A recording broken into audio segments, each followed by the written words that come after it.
Jai Radha Madhava Kunja Bihari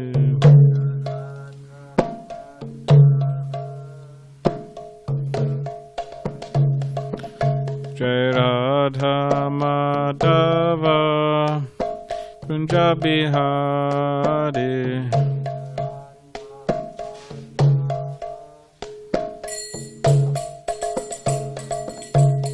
Gopi Jana Vallabha Girivardhari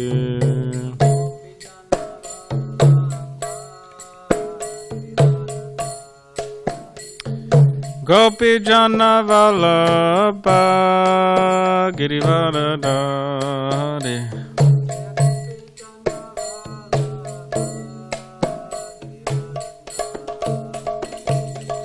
Yashoda Nandana Braja Jana Ranjana Yashoda Nandana Braja Jana Ranjana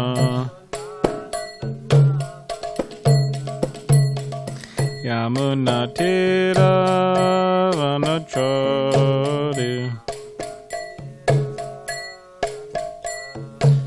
Yamuna Tira Vanachari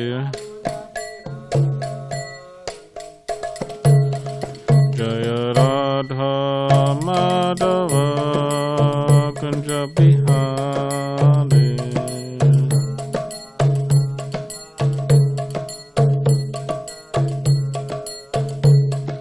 Gopi Jana Vallabha Girivardhari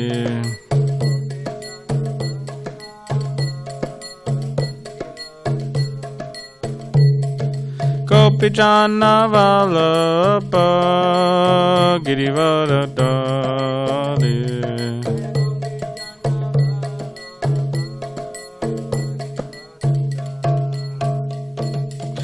Yashoda Nandana Braja Jana Ranjana Yashoda Nandana Braja Jana Ranjana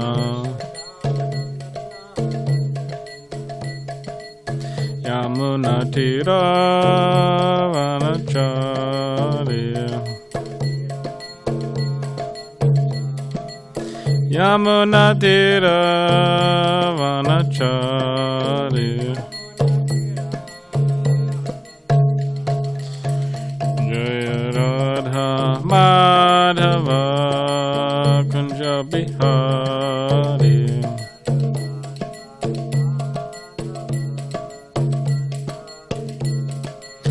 Jaya Radha Madhava Kunja Bihari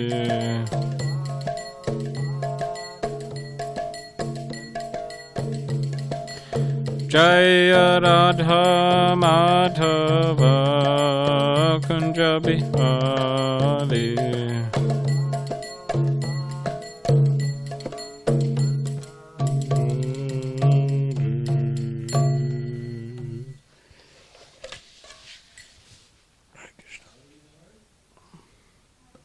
Srila Prabhupada ki jai, Grantaraj Srimad Bhagavad Gita ki jai.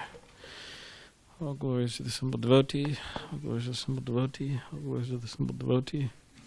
Glories to Shri Guru and Shri Gauranga.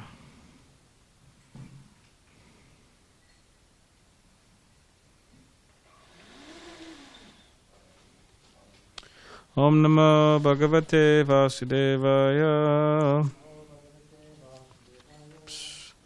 Om Namo Bhagavate Vasudevaya. Om Namo Bhagavate Vasudevaya.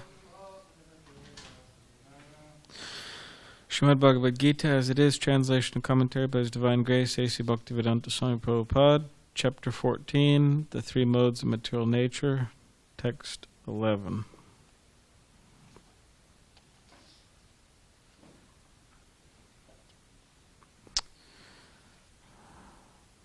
Sarvadvareshu dehismin prakasha upajayate jnanam yada tada vidyad vividan sattvam ityuta lobha pravittir aramba. So 12 and 13 as well. Karmanam ashamma spriha rajasyetani jayante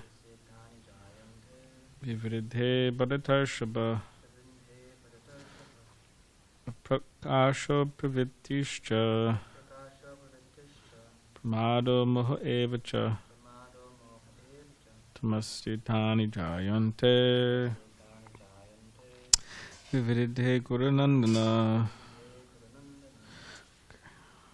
11, 12, and 13. The manifestation of the mode of goodness can be experienced when all the gates of the body are illuminated by knowledge. Purport. There are 9 gates in the body, 2 eyes, 2 ears, 2 nostrils, the mouth, the genitals, and the anus. When every gate is illuminated by the symptoms of goodness, it should be understood that one has developed the mode of goodness.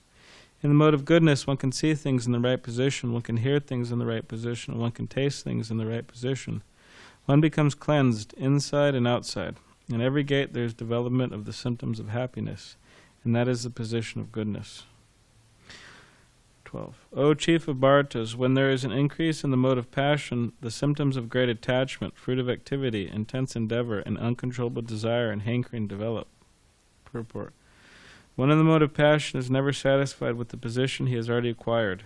He hankers to increase his position. If he wants to construct a residential house, he tries his best to have a palatial house, as if he would be able to reside in that house eternally. And he develops a great hankering for sense gratification. There's no need for sense gratification. There's no end to sense gratification. He always wants to remain with his family and in his house and continue the process of sense gratification. There's no cessation of this. All these symptoms should be understood as characteristic of the mode of passion. When there is an increase in the mode of 13, when there is an increase in the mode of ignorance, O son of Kuru, darkness, inertia, madness, and illusion are manifested. Purport. When there is no illumination, knowledge is absent. One in the mode of ignorance does not work by a regulative principle. He wants to act whimsically for no purpose. Even though he has the capacity to work, he makes no endeavor. This is called illusion. Although consciousness is going on, life is inactive. These are the symptoms of one in the mode of ignorance.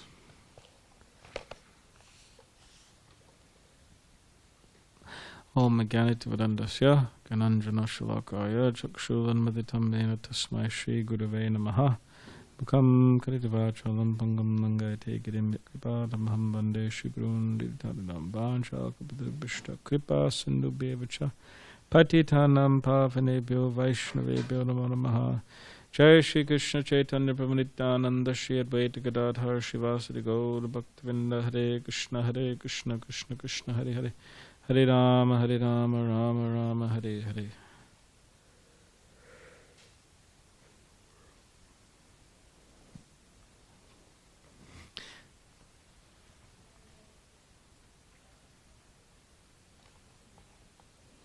So the modes of material nature are also known as ropes. They bind the soul, the living entity, to this world. And depending on what particular mode one is in, they have certain desires, certain attachments, certain fears, certain illusions, all produced from these different modes.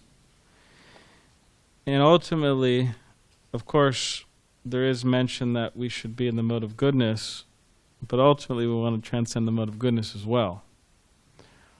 And we're also not interested in the mode of goodness in and of itself. Means without adding, we're not just interested in the mode of goodness, but there's the mode of goodness and we add Krishna consciousness to it. because the mode of goodness is also a rope. It's also binding. So, of course, all of these different modes, they have their binding effects.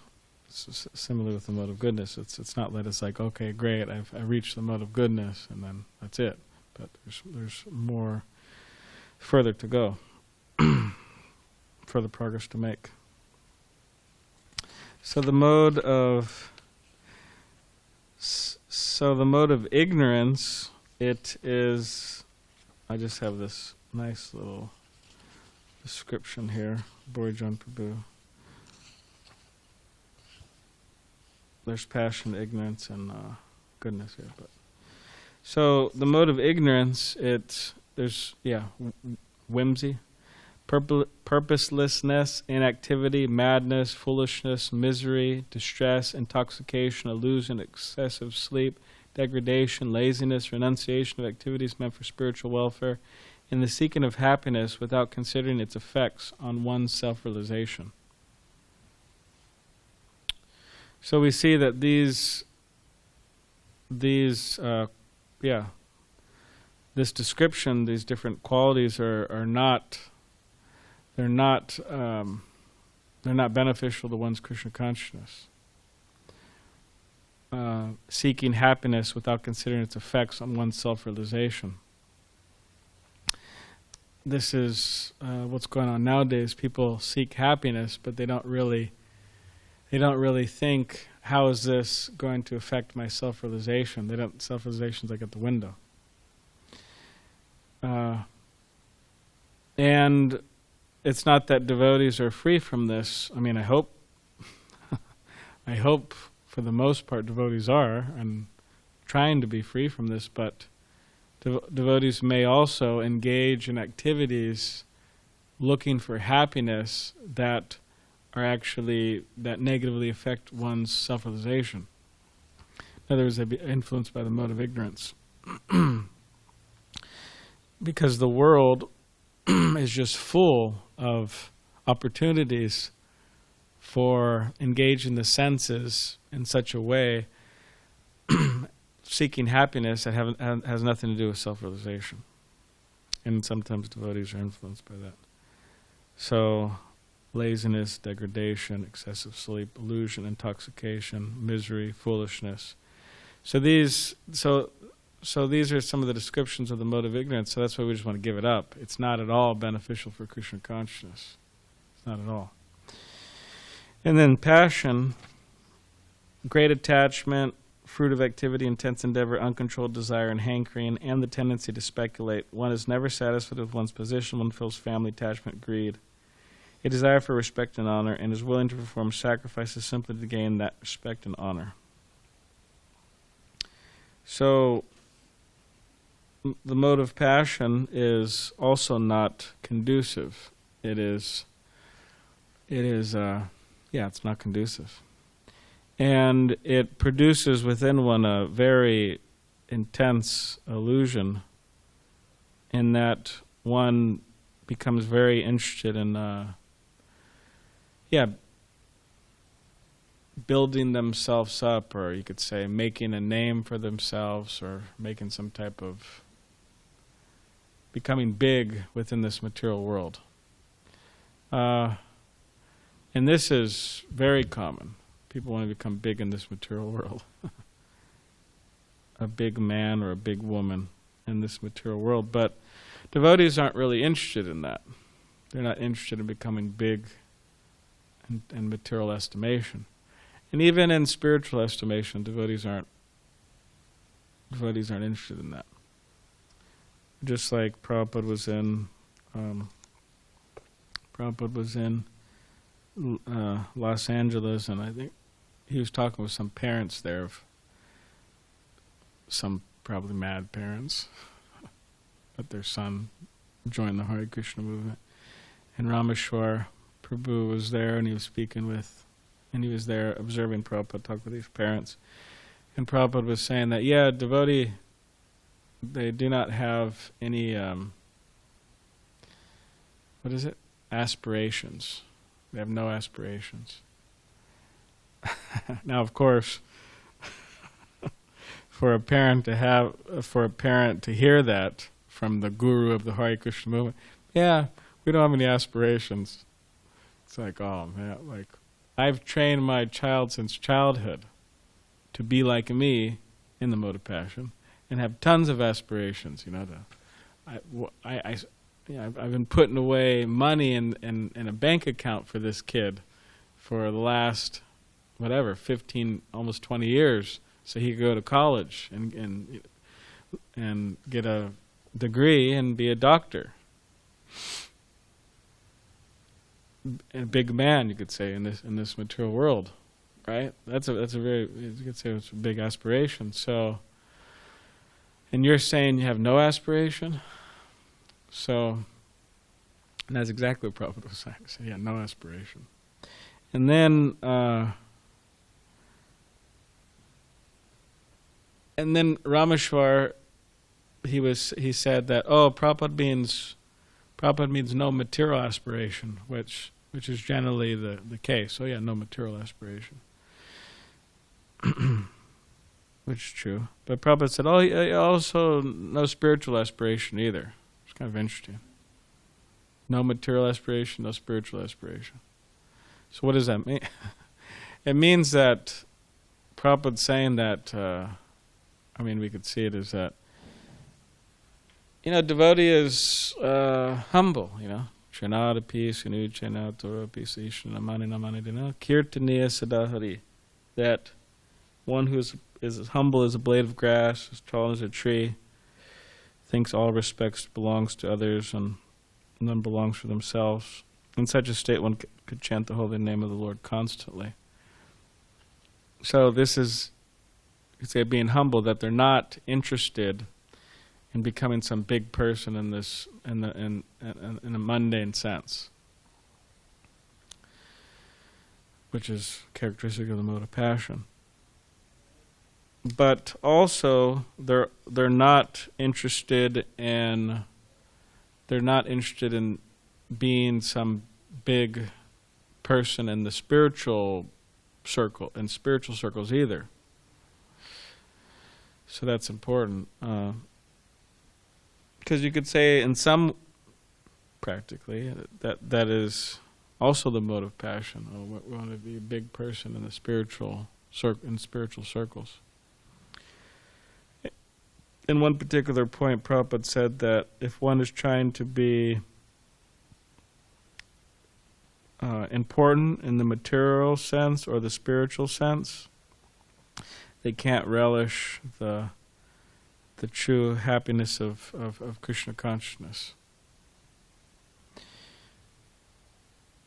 So yeah, we definitely want to stay away from the mode of passion, and get away from this idea of wanting to be big in this material world, and also get away from the idea of wanting to be big in the spiritual circles, because it really doesn't matter.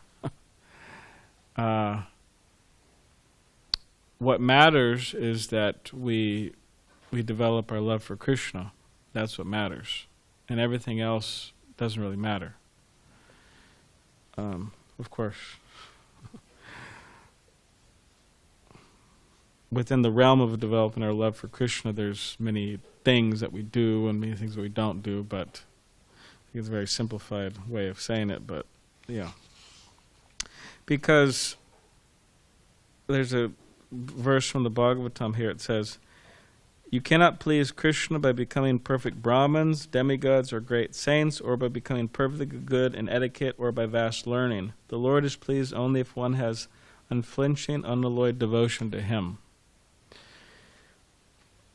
So being great Brahmins, or demigods, or saints, or having perfect etiquette, or becoming very learned, none of these things in and of themselves will please Krishna. What will please Krishna, as it's saying here, is if one has unflinching, unalloyed devotion to Him. That's what will please Krishna. So So as that verse, right? Yasya deve para bhaktir yata deve tata guru tasya anyways, I'm forgetting the rest. But it says that for one who has unflinching faith in the spiritual master and Krishna, all the imports of the Vedic knowledge are revealed to that person. So that's what we want. We want to have unflinching faith in our spiritual masters and also unflinching faith in Krishna and unflinching devotion in them. So, yeah, not being in the mode of passion.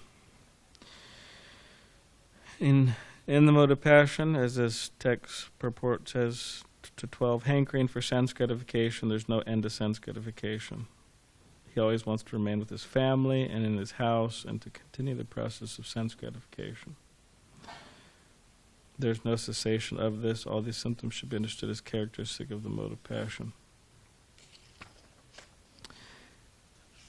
So, the world in which we live in now, this is what it teaches us. It teaches us to be firmly situated in the mode of ignorance, in the mode of passion. So, so much of Krishna consciousness is just trying to help us, or just so much of Krishna consciousness means the removal of the modes of material nature is extremely important. Extremely important. And Prabhupada would say that all the time. And therefore, there's the process of getting free from the modes of material nature, which characteristic of the modes of nature are lust, greed, these different lower qualities. And therefore he said, Shinvatam Sukata Krishna Punya Shavana Kirtana. So by attending the Bhagavatam class, Krishna residing in one's heart will remove all that darkness, all that lust, all that ignorance, all those lower, the effects of the modes of lower of nature, passion, ignorance. So, therefore, Prabhupada has very intelligently instituted the Srimad Bhagavatam class which should be a regular activity for all devotees. And by hearing the Bhagavatam very patiently, daily, then the modes of nature will be removed gradually.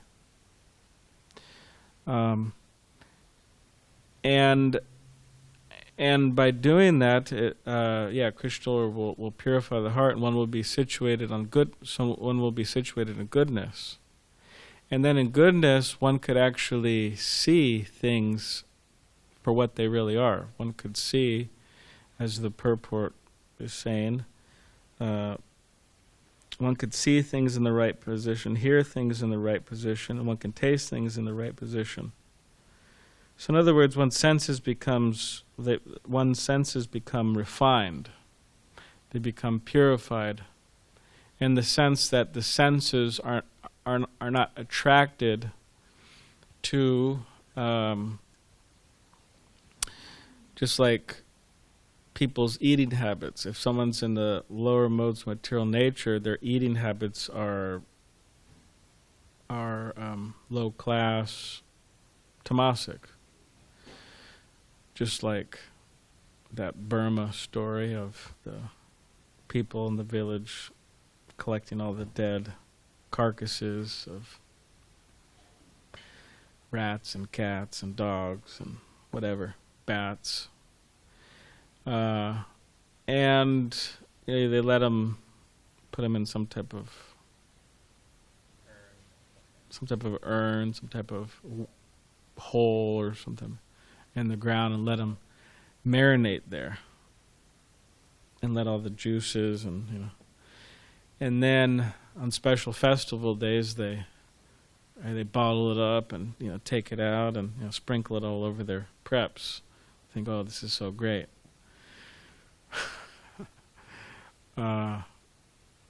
Excuse the example, but kind of like brags, they kind of sprinkle. So someone in goodness, or even in passion, they think, oh, that's disgusting. That's just gross. Which is true. So these same people that do this, they smell the ghee, right? Because you get ghee and you clarified butter and you put it in a pot, turn the heat up, becomes liquefied, more liquefied, hot liquefied. And then from that you could fry potatoes or fry bread, right? Make some dough and roll some poris out, fried bread, throw them in there. So these people who would take the animal carcass, they were smelling that ghee, fried bread, right? And they're smelling it because it, emanates, right? Goes in the air, smells when people are cooking things. And the people who would do that with the animal, this is so disgusting. Oh, that ghee, so horrible. And so you can see it's just one party is thinking what the other party is cooking is horrible, and vice versa.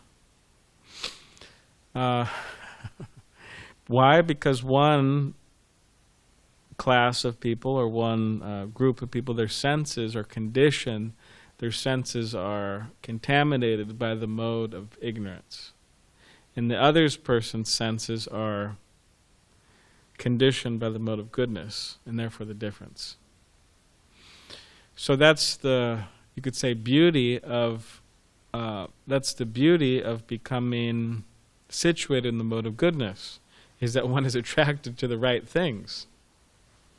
They're attracted to the right things, and they're not attracted to the wrong things. Wrong things means those things that are not helpful for one's Krishna consciousness.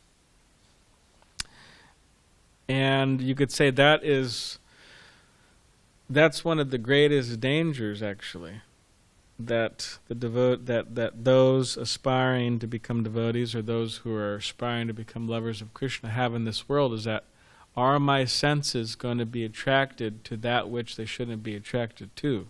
Am I going to be derailed here? And one is derailed if they can't control, or if they can't transcend the modes of material nature. So therefore, Prabhupada stressed mode of goodness, mode of goodness, mode of goodness, mode of goodness, because that mode is the best mode to be situated in, by which one could transcend all the modes and then come to the Shuddha Sattva, the transcendental mode, or transcendental mode of pure goodness, which is like a spiritual platform. Or else it's very difficult. I mean, one has very little chance.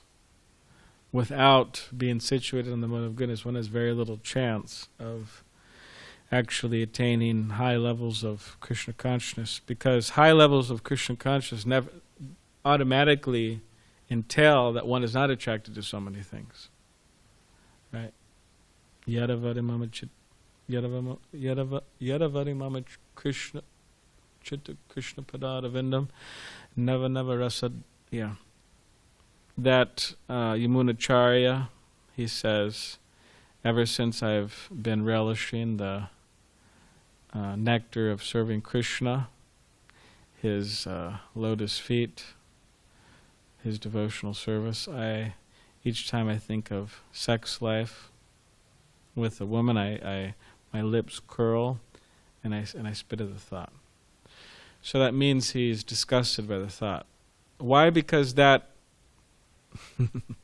that thing which everybody's after in this material world is actually a activity that is just based on one's wanting to not be with God, because it's the activity in itself is we're enjoying separately from Krishna. That's the whole thing.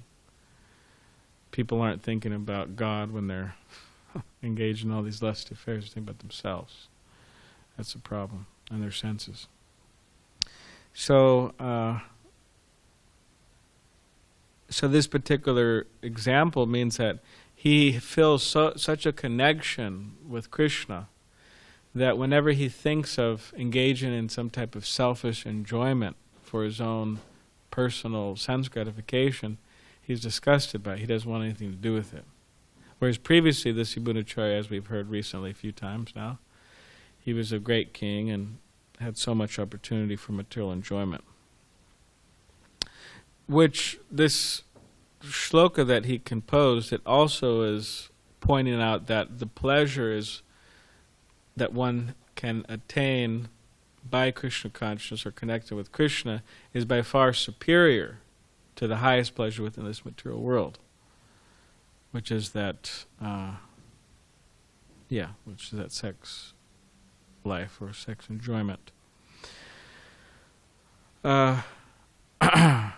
So, when one is on the transcendental platform, it says that this personality is on the platform of bhava, which is the preliminary stage of love. Practically, it's love of Godhead. It's just not a concentrated form like prema, but he was on bhava,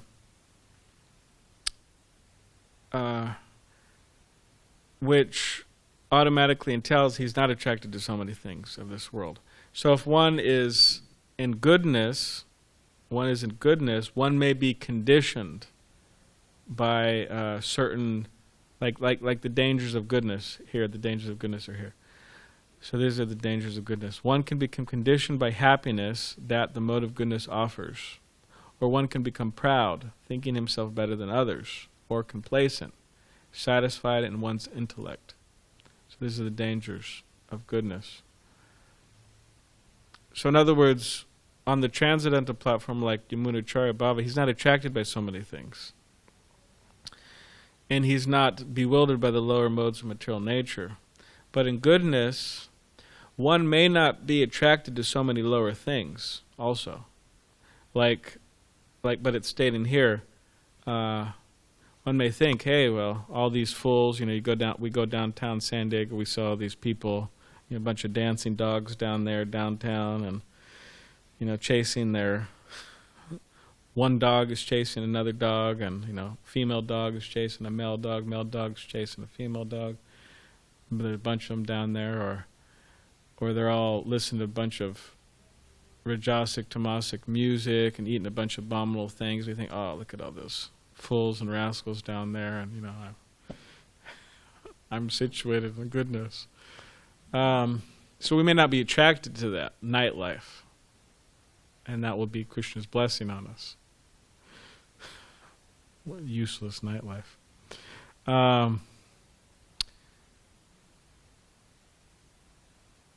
But although one is situated on goodness, there's always a chance of being influenced by ignorance and passion. So in general, one may not be attracted to nightlife. One may go down there and it doesn't faze them at all. But there may be some times where they are attracted. And there may be some times when they're uncontrollably attracted. They can't control themselves. Just like before in text 10, sometimes in the mode of goodness is prominent, right? Defeating the modes of passion and ignorance. Sometimes the mode of passion defeats goodness and ignorance, and at other times ignorance defeats goodness and passion. In this way, there's always competition for supremacy. So one may be very situated on goodness, in goodness, and then fall, really low at times, and then someone may just fall together, just like a Ajamil, whatever. He was a great Brahmin, a great situated in goodness. He was a very pious person. He was a good-hearted Brahmin boy. Very qualified. Wasn't very trained, very qualified. And he went out and he was collecting firewood for his spiritual master. And that's another thing. It's not like he was, kind of in the ashram and he was thinking about sense gratification and like old engagements he used to engage in. And actually, he wasn't collecting, was it? I don't know if he's collecting firewood for his spiritual. He was already married at the time. Anyways, he was out. Still, he could be collecting, just because you're married doesn't mean you can't collect firewood for your spiritual master. I believe that's what he was doing. He's out on a mission for his guru. He was doing service. It's not that he was like, again, it's not like he was like in his house and he's like feeling great separation from all of his old attachments, and he just kind of like, okay, I'm out of here, and he just like, goes out and tries to enjoy his senses. He was on a mission for his spiritual master. He was out on a good deed. He was doing something good. And while he was on that mission to do something good for his spiritual master, he saw a low-class Shudrani, and Shudra, a woman and a man, Prabhupada says prostitute, and a man embracing. And he just saw that, and he became so attracted. His senses, he was in goodness, he was on situated in goodness, but somehow or other, again, because goodness, there's fighting supremacy, ignorance, passion, goodness. It's not a completely safe situation, goodness. So, but he was, so somehow or other, he fell into the lower modes, ignorance, passion, and he became so attracted to this woman that when he going home, he couldn't forget her. He just, so many thoughts of her were in his mind. Like there's this one brahmachari here, he's out on book distribution, and we were coming back from the college, from one of the local colleges, and it's not a great place for brahmacharis, actually, but if they're not super advanced or situated in goodness. But we're coming back, and there was some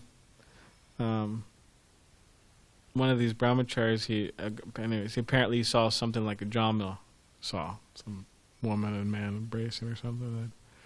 And he had his bead back, and he was like really chanting intensely. And I think I said something, oh, what's going on, Prabhu? You seem to be chanting very intensely. Yeah, I saw this sight, and I'm trying to get it out of my head. He was chanting.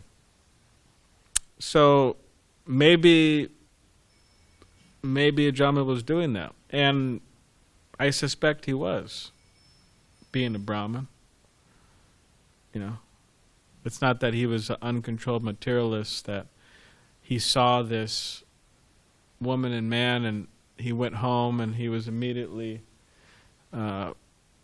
always thinking about her. But I suspect he was trying to get it out of his mind, the whole image itself. But he couldn't. And he tried, he couldn't. And then what did he do? These desires propelled him to go find her, which also was amazing. I mean, his lust was specific. It wasn't general. Because people could have general lust, which means, a guy is generally lusty. But specific means they have a specific object, according to them, or a specific person in mind. So this is what Ajamil did. He had a specific person in mind, namely this woman he saw.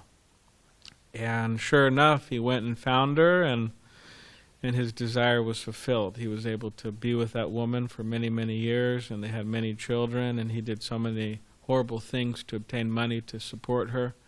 And his Krishna consciousness went out the window. He completely was trumped by his material desires for this woman. So he was in goodness, and he fell.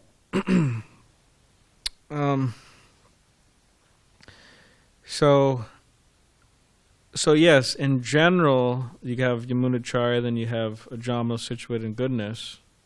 So in general, of course, still it is recommended we're in goodness, because what to speak if we're in passion and ignorance? I mean, Ajamil had some chance. People like Ajamil have some chance to forget these things and to be not overcome by ignorance and passion. But if you're in ignorance and passion, practically there's no chance.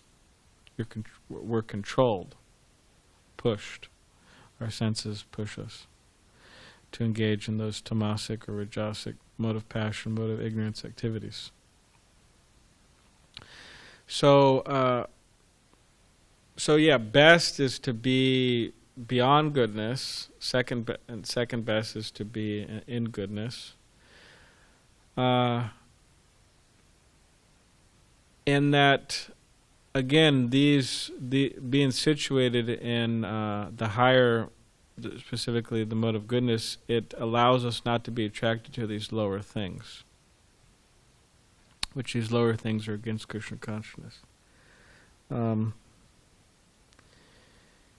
So again, that's the beauty of goodness. And here there's a nice list. That's a little bit of a long list, but I'll read it. Maybe it might be inspiring. It's the qualities of goodness. Yeah, this is Bhorijan Prabhu compiled this, and it's what he's done is he has collected all this from the Bhagavad Gita.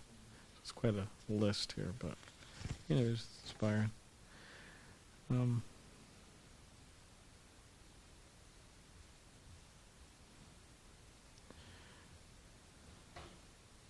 Okay. Austerity of the body. Worship of the Supreme Lord, worship of the Brahmins, worship of the spiritual master, worship of the parents, cleanliness, simplicity, nonviolent celibacy. Those are austerities of the body, goodness. Austerities of the speech. Austerity of the speech. Speak in words that are truthful, pleasing, beneficial, not agitating others, regularly reciting Vedic literature. Austerity of mind. Satisfaction, simplicity, gravity, self-control, purification of one's existence. Here, in satisfaction, is referring to satisfaction of the mind. Yeah, specifically the mind. And Prabhupada makes a point in the purport that the more the mind dwells on sense gratification, the less satisfied one becomes. One just becomes more and more dissatisfied. And you see that, these big so-called enjoyers of this world. I mean, that's why it's so illusory. It's so illusory that Maya is so strong that people may think, oh yeah, these big enjoyers in this world, they're very happy people. It means people really let their senses go, because they put on a good show of oh, I'm so happy. But Prabhupada's saying the more the mind dwells on sense gratification, the less happy one is. And people in this world, they put on great shows. I mean, you have a whole Hollywood. I mean, what is it? A big show. Or you have that guy, what was his name? He killed himself. Robin Williams. And he put on a good show. He seemed happy. At least he had the ability to make others happy by his jokes and so on. But the guy wasn't happy to the point he committed suicide. So just because people, right, they put on a big smile and, right, they have a so-called beautiful body, which how long is that going to last? Each beautiful, each decade or so, there's another beautiful woman that the world considers beautiful, and she becomes very popular, a few of them maybe. But how long does that last? You fast forward, and then they're kind of in the background, and there's another one that comes on the scene, another one comes on the scene, another one comes on the scene. All this temporary beauty of the material body. And what I'm saying is that these people, whether women or men, they put on these shows, oh, I'm very happy, I'm very successful. But just because externally they put on these shows doesn't mean that they're actually happy. And Bhagavad Gita, Bhagavatam, and devotees, they say they're cheating. It's a show. That's what Maya means. Maya means a show. It means that, like Prabhupada would say, we're thinking something is something it's not. So these people are very good at cheating. They're very good at cheating themselves, very good at cheating others. That's the whole Maya. That's what Maya is all about. Oh, come and enjoy me. You'll be happy. No, it's cheating. Or I'm happy. No, you're not. You can't be happy. You're neglecting God, and you're engaged in your senses and sense. How can you be happy? You can't be happy. So, but you see that devotees who manage to somehow or other, means by the mercy of Krishna, to not let their mind dwell on sense gratification. They do not think of sense gratification. You see, of course it's gradual to get free from that, but you see that they're happy, that they're satisfied. And it's a real satisfaction. It's a real happiness. If you analyze, actually, we'll see that. So devotees of the mode of goodness are Brahminical. They are peaceful, self-controlled, austere, pure, tolerant, honest, knowledgeable, wise, religious, charity, at a proper time, to a suitable person, in a worthy place. Determination, control the mind, control their actions, control their senses. They discriminate what should be done, what should not be done. Duties. They perform their duties without false ego, with great determination, with enthusiasm, without wavering in success or failure, only because it ought to be done, without fearing the troublesome effects. Go to the temple simply to offer respect to the deity. Those in goodness are attracted to foods that increase the duration of life, purify the mind, give the body strength. Those in goodness are happy because they aren't affected by material miseries. They know they are free from material reactions. They associate with things that awaken them to self-realization. Those in goodness are not hateful of things that trouble the body, hateful of inauspicious work, attached to auspicious work. Those in goodness have no doubts about work. They renounce all material association, all attachments to the fruits of their work. And lastly, sacrifices, according to the direction of Scripture, as a matter of duty, desiring no reward. And they understand things in the correct perspective. So this is the greatness of goodness, is that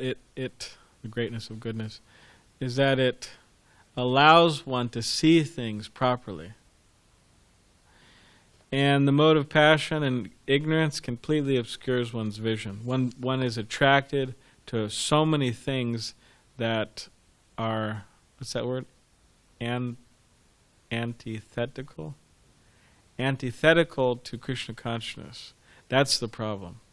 That's why we say, kick out mode of ignorance, kick out mode of goodness, kick out mode of ignorance, kick out mode of passion, and accept the mode of goodness.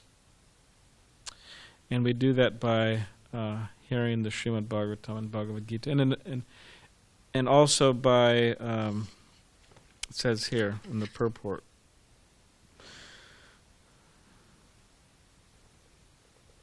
therefore those, purport 15, therefore those who are actually serious about human life, so they're serious about human life. It's not that it's like, oh, well, I have my human form of life. It's just like any other form of life. Prabhupada would say it over and over, eating, sleeping, mating, and defending. Eating, sleeping, mating, and defending. What's going on all over the world? That's all people are doing. Of course, you could say they're doing a few other things, but the essence of what they're doing is that. And human form of life is meant for more than that. And therefore, one should be serious about it. Therefore, those who are actually serious about human form of life should take to the mode of goodness, and good association transcend the modes and become situated in Krishna consciousness. This is the aim of human life. Otherwise, there's no guarantee that the human being will again attain the human status. So yeah, to be serious, to reach the mode of goodness, endeavor for that, in good association, transcend the modes of material nature and become situate in Krishna consciousness. That's the goal. And as the saying goes, that the hell is paved, the path to hell is paved with good intentions. So yeah, surely there's a lot of good intention activities going on throughout the whole world. And there's a lot of good intention people. Sure. But that saying is very true. It's the path of hell is paved with good intentions. So, in other words, for those who are of us who are trying to advance in Krishna consciousness, it's not just good enough to have some ideas about how to live our life in a good way. That's not good enough. And then also it says passion means to speculate. So what is good enough? What's good enough is that we give up this idea that, just whatever I think, and a whimsical, right? Mode of passion, whimsical, speculation, this, or lack of endeavor for the right, going in the right, inertia, laziness.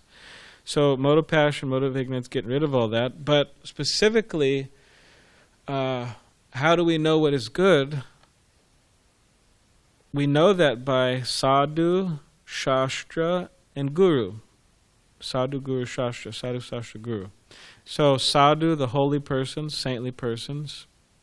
Guru, the spiritual master, spiritual masters. And scripture, which the gurus and sadhus, they follow the scripture.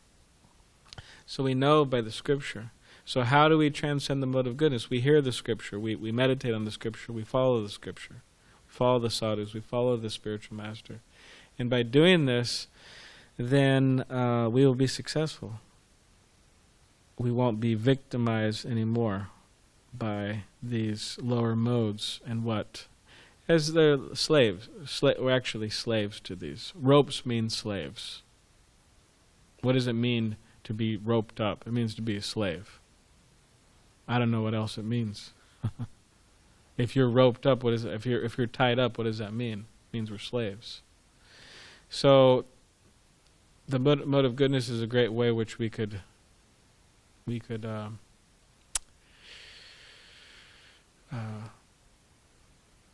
start the process, or we could get closer to this idea of not being slaves anymore. Slaves of our senses, slaves of our minds, slaves of the lower modes of material nature. So that's the necessity of the mode of goodness. All right, does anybody have any questions or comments?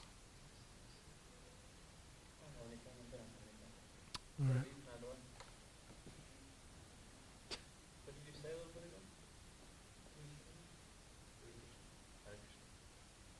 That's your favorite one, huh? That covers everything. That covers everything.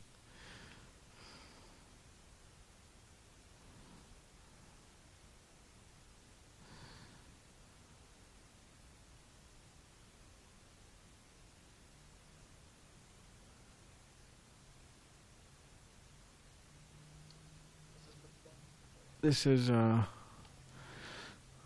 backward glance. So it's okay. So it's not okay.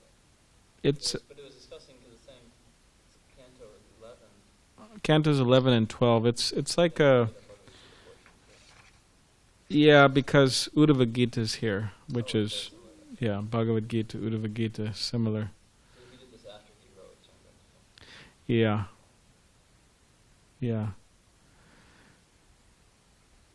It said Bhagavad Katha Se Taba Avatar Dira Hoya Shune Jadi Kana Bar Bar.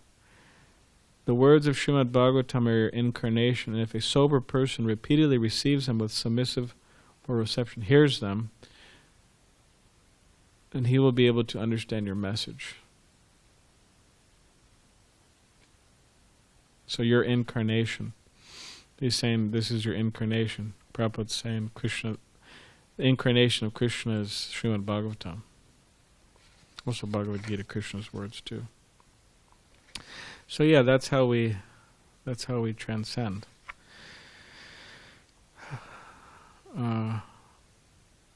Yeah.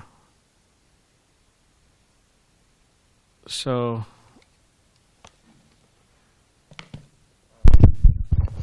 I was thinking, you just said that's how we transcend. I was, sorry, the feedback's a bit fuzzy, but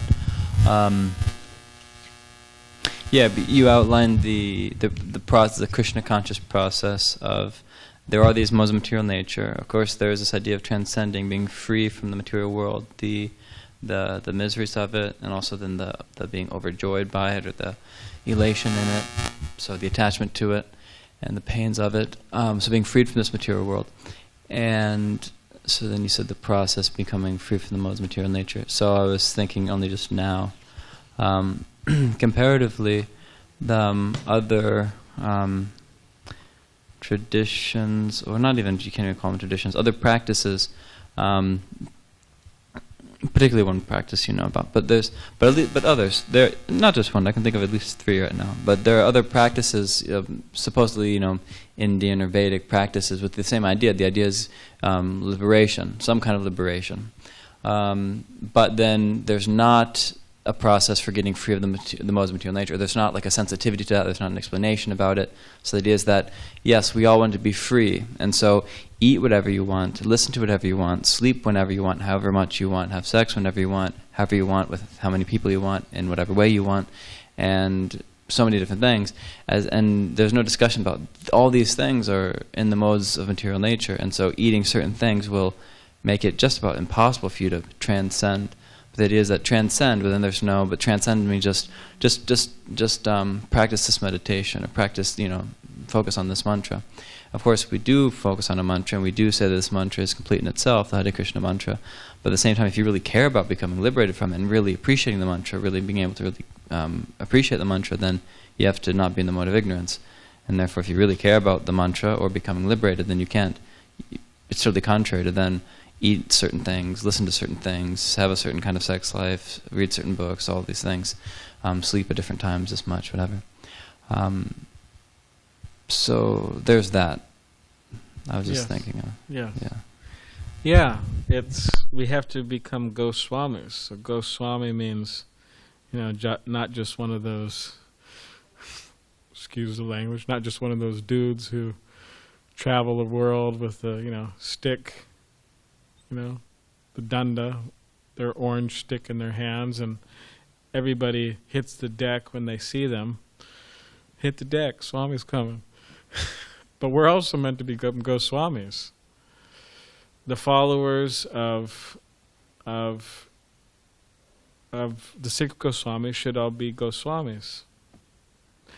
Goswami, go means senses, and Swami means master. So we're not the master of SanDiego, or the master of a bunch of employees, or the master of this world, or anything like that, but we're the master of our senses. And that's what Prabhupada said in the Nectar of Instruction, in the I think introduction, preface. He says that one should first become Goswami. One should be situated in the mode of goodness, become a Goswami, and then become a pure devotee of the Lord.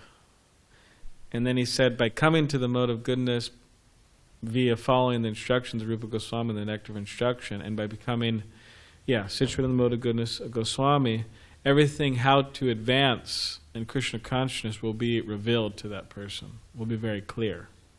So that's the value. Whereas not being a Goswami, whereas not being a mode of goodness, things aren't clear. Oh, how am I going to advance? How am I going? And people have a very hard time doing it. That's why, as you're saying, become a Goswami. It's very necessary. So, not that just like, like that rascal Rajneesh, right? Big rascal. Anyways, maybe somebody knows, maybe not. Whatever. The guy was just promoting this. Sensuality in the name of spirituality. But if you want to be a sensualist, just be a sensualist. Why do you have to bring spirituality? It's not spiritual. You're just If you want to be an uncontrolled animal, just be an uncontrolled animal. Don't bring anything spiritual into it. It's just nonsense. Right? I'm going to eat meat, say it's vegan. Yeah. So yeah, we have to control our senses. We have to control our mind. Why? Because, again, there's Maya and then there's Krishna. There's illusion and then there's God. Krishna Surya Sama, Maya Hoy Andhakar, right? That wherever there is Krishna, there is light. And wherever there is Maya, there's darkness.